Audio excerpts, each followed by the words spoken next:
молим.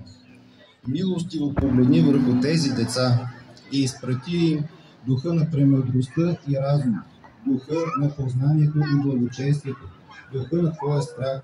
Отвори ума им, за да възприемат силата на Твоя закон и с успех да изучават добрите и полезни науки. Избави ги от всяка вражеска зла умисъл, запаси ги твърдо в православната вяра, в душевна чистота и целомъдрие. Насочи волята им към изпълняване на Твоите свети заповеди и придобиване на добри и полезни навици. И така подготвени чрез Твоята премъдрост и като преуспяват в добродетелния живот и полезното знание, да станат носители на Твоето учение, да поживеят в мир, радост и всяко благополучие, за утеха на своите родители и полза на Твоя слава и полза на милото ни Отечество и да се удостоят да станат наследници на Твоето вечно царство. Амин. Слава на Тебе, Христе Боже, упование наше, слава на Тебе. Слава Отцу и Сину и Святому Духу, и ныне и присно и во веки веков. Амин. Господи помилуй, Господи помилуй, Господи помилуй. Святейший Владыко, благослови.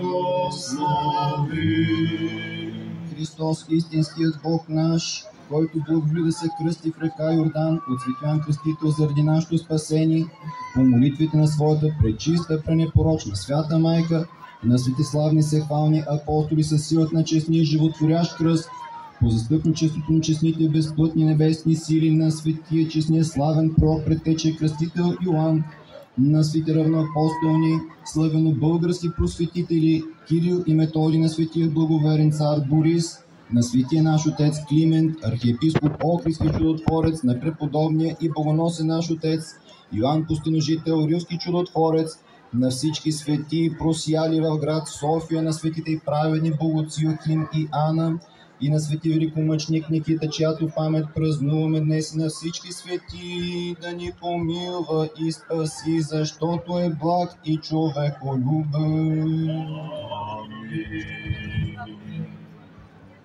Благоденственно и мирно и житие, забежи спасение во всем благое посвящение. Подай, Господи, святейшему Отцу нашему Данилу, митрополиту Софийскому и патриарху Богослову, благочестивому и православному Богоскому народу, правительствующему синклиту и христолюбивому воинству, всем учащим и учащимся, всем празднующий святый праздник сей, и сохранит их на многое лето. Многое лето,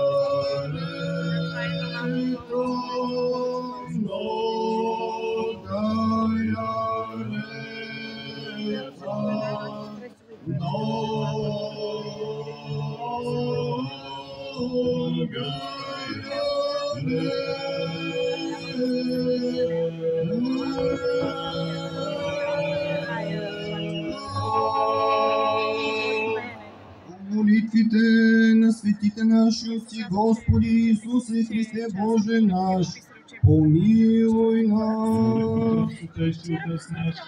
Господи Исусе Христе Боже наш, помилуй нас. Амин.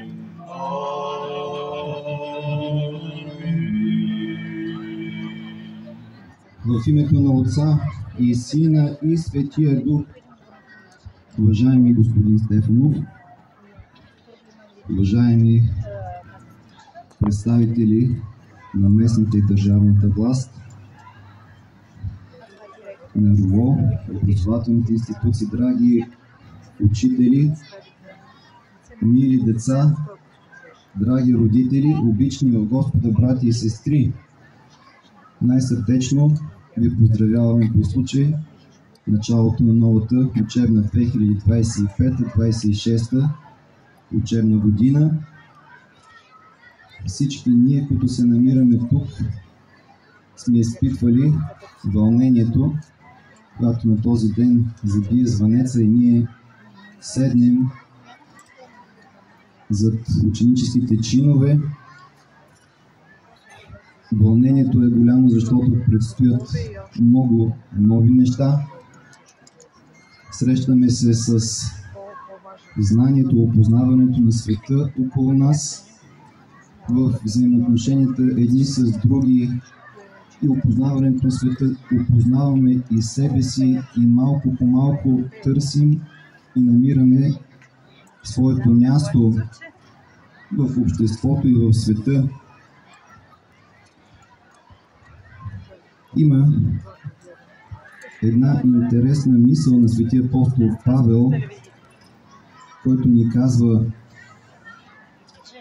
да имам пълно знание за всички неща. Ако любов нямам, нищо не съм. И с това ни казва, че едновременно с усвояването на знанието, нашето осъществяване като човеци се извършва и чрез възрастването ни в добродетелния живот. Ако нямаме благодарността към родителите ни, ако нямаме уважението един към друг, верността в приятелството, ако нямаме прилежността в заниманията, уважението към учителите, които всеотдайно се стараят да ни въведат в света на познанието, то каквото и знание да усвоим, то ще бъде нетрайно, несигурно и няма да принесе полза на самите нас и ще се окаже безполезно.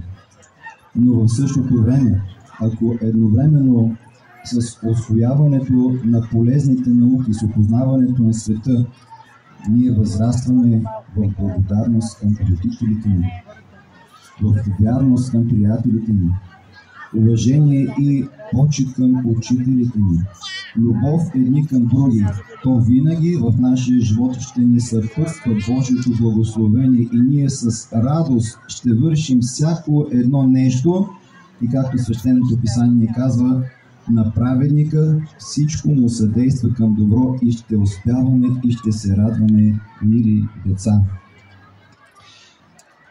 Пример в постигането на всичко това са нашите светци.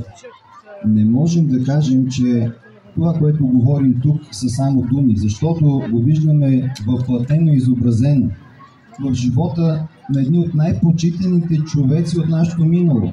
Светите братя Кирил и Методий, които едновременно с това, че са били гениални учени, съпоставими дори с съвременните лингвисти, в същото време чрез